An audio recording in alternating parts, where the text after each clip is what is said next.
ओम श्री सिद्ध भैरवाय नमः. बघा, आपला उत्सव सिरियल चालू आहे. याचा हेतू काय आहे? मनोरंजनातून लोकजागृती. याच्यातून काहीतरी घ्यायचं आहे. बघा, आपले पूर्वज आहे ना, ते दूरदृष्टी होते. ते स्वतः जगून दुसऱ्याचा विचार करत होते. जगा आणि जगू द्या, सर्वत्र सुखिना संतु सर्व संतु निरामया. मग आज याच्यामध्ये ना, या विज्ञान युगामध्ये आपण फक्त मी माझा विचार करतो. माझं झालं म्हणजे बस, मला कोणाचंच घेणं नाही. मी, माझी बायको आणि मुलगा आणि मी. पण ते सगळ्यांचा विचार करत होते, जगा आणि जगू द्या. तर त्यांनी जे ग्रंथ करून ठेवलेत, तर ग्रंथात काय सांगितलेले? शेतकऱ्याला मार्गदर्शन. शेती करायची आहे ना, मग शेतीला काय पाहिजे? तुझ्या अंगात ताकद पाहिजे, ब्रह्मचर्य पाहिजे.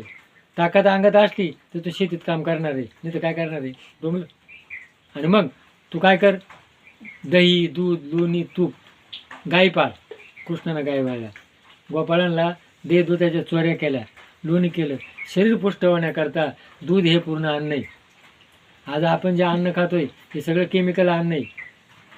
आणि मग गाई पाळा, गाई वाळा, आणि त्या गाईचं शेण आहे ते तुमच्या उपयोगी.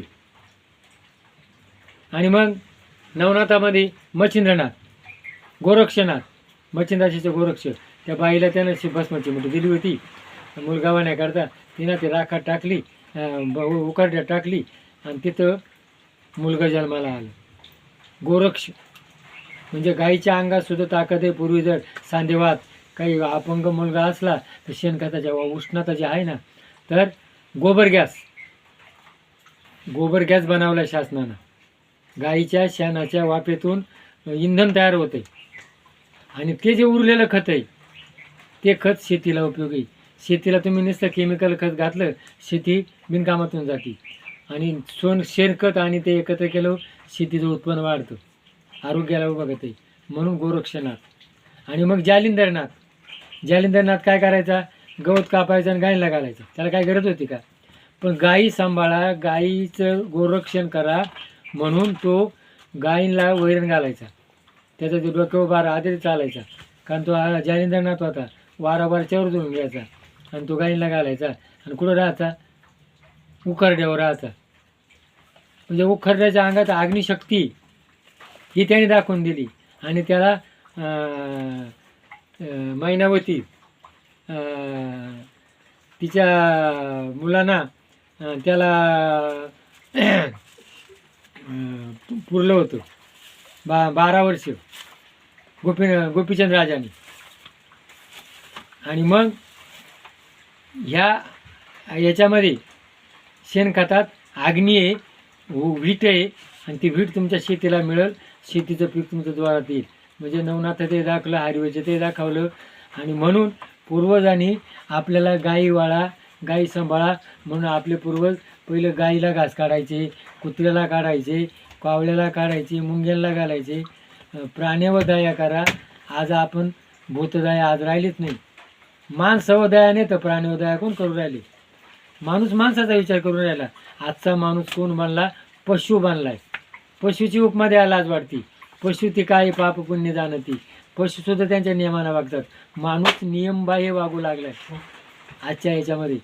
म्हणून आपली जी भारतीय संस्कृती आहे ही पुढचा विचार करून त्यांनी उत्सव दिलेत, देवधर्म दिलेत. या देवातून काही शिकले लोक काय म्हणत आहे? अंधश्राद्ध आहे. अरे यांची गुह्य भाषा आहे, तिचा तुम्ही अर्थ करून नाही घेतला. तुम्ही भागवत जर वाचलं ना, भागवत कथा सार, त्याच्यामध्ये ज्ञान आणि विज्ञान. आपलं शरीर कोण आहे, कृष्ण कोण आहे, आपलं मन कोण आहे. याच्यात नवनाथामध्ये मन, मच्छिंद्रनाथ. आपण जर मन जर पॉवरफुल असलं तर सगळ्या गोष्टी पूर्ण होतात. म्हणून त्याचा मुख्य कोण आहे? मच्छिंद्र. मच्छिंद्राने बोध गोरक्षाशी केला, गोरक्ष वळला गैनी प्रती, गैनी प्रसादे निवृत्ती दातार, ज्ञानदेव सार जोजविले. मच्छिंद्रनाथाचा शिष्य गोरक्षनाथ, गोरक्षाचा शिष्यनाथ गैनीनाथ, गैनी शिष्य निवृत्तीनाथ, निवृत्तीचा ज्ञानदेव. ज्ञानदेवाने काय केली? तुम्हाला ज्ञानेश्वरी दिली. गीतेचा अर्थ मराठीत करा, मराठीत दिलेला आहे. आणि हरिपाठ दिलेला आहे. आणि आज आपण हरिपाठही घेत नाही. हरिमुखे म्हणा पुण्याची गणना. का ज्या वेळेला तुमचं मन शांत एकाग्र होईल त्यावेळेला तुम्हाला आरोग्य मिळणार, तुमचं काम होणार. आज आपलं मनच स्थिर नाही. आपण या मोबाईलमध्ये इंटरनेटमध्ये नको तिथं पाहतो मन चलबिचल झाली, यातून काही मिळतच नाही. फक्त क्षणाची करमणूक होती, मन विचलित होऊन जातं. म्हणून आधी मन घ्यावे हाती, मग पूजी गणपती.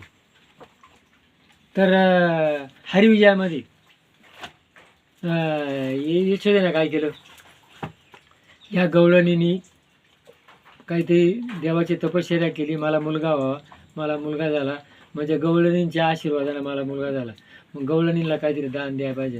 आणि तिनं असा गाडा केला, आणि त्या गाड्यावर दही, दूध, लोणी आणि धन, थोडा पैसा ती गवळणीला वाटायला लागली.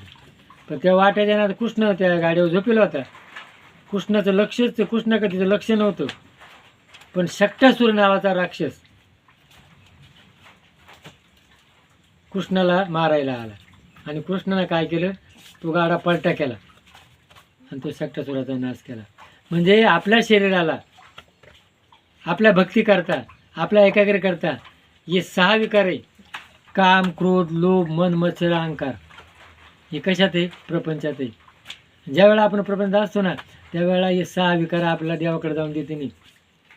आणि मग देवाकडे जाण्याकरता काय करायला पाहिजे? माळ, 108 मनाची माळ. ही माळ आपण ज्या वेळेला सकाळ संध्याकाळ जप करतो ना, ते 108 मणी, 108 मणी ज्या वेळेला जपले जातात ना, चित्त एकाग्र होतं. चित्त एकाग्र झाल्यानंतर माणसाचं झोप, अन्नपचन होतं, आणि त्याच्या अनेक रोगापासून मुक्ती होती. म्हणून 6 विकारानं माणसाचं मन विचलित होतं. 6 विकार दूर करण्याकरता आपण हा 108 माळीचा जप करायचा आहे दररोज नित्यनेमानं, म्हणजे एकाग्रता. 6 विकार थोडे बाजूला ठेवा. सतत जर तुमच्याकडे असले तर तुम्हाला त्रास होईल आणि तुम्हाला सुख मिळणार नाही. मग आपण काय करतो?